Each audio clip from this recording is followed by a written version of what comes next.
আল্লাহকে ভয় করো, কারণ যখন তুমি আল্লাহকে ভয় করো তখন দুনিয়ার কোনো শক্তিই তোমাকে ভাঙতে পারে না। আমরা প্রায় মানুষকে ভয় পাই, লোকে কি বলবে, সমাজ কি ভাববে, এই ভয়ে অনেক সময় সত্য কথা বলা হয় না, আরাম থেকে নিজেকে আটকানো যায় না।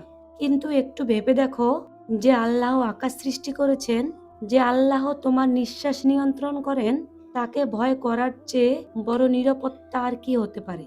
যে মানুষ আল্লাহকে ভয় করে সে একা হলেও দুর্বল নয়, কারণ তার সঙ্গে থাকেন তার আল্লাহ। দুনিয়া তখনই মানুষকে ভয় দেখায় যখন মানুষের অন্তরে আল্লাহর ভয় কমে যায়, আর যখন অন্তরে তাকওয়া আসে তখন দুনিয়া নিজেই পিছু হাঁটে। ইতিহাস সাক্ষী, যারা আল্লাহকে ভয় করত তাদের সামনে রাজা বাদশাও কাঁপত, কারণ তাদের শক্তি ছিল ঈমান, তাদের ঢাল ছিল তাকওয়া। আল্লাহ পাক বলেন, নিশ্চয় আল্লাহকে যারা ভয় করে তিনি তাদের জন্য রাস্তা খুলে দেন এবং তাদেরকে রিজিক দেন যেখান থেকে তারা কল্পনাও করতে পারে না। তুমি কি সম্মান চাও? তাহলে আল্লাহকে ভয় করো। তুমি কি নিরাপত্তা চাও? তাহলে আল্লাহকে ভয় করো। তুমি কি শান্তি চাও? তাহলে আল্লাহকে ভয় করো। কারণ মানুষ সম্মান দেয় না, আল্লাহ সম্মান দেন।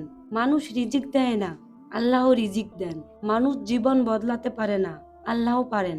যেদিন তুমি গুনাহ ছেড়ে দিবে শুধু আল্লাহর ভয়ে, সেদিন দেখবে আল্লাহ তোমার জন্য এমন দরজা খুলে দেবেন যেটা তুমি কোনোদিন কল্পনাও করতে পারোনি।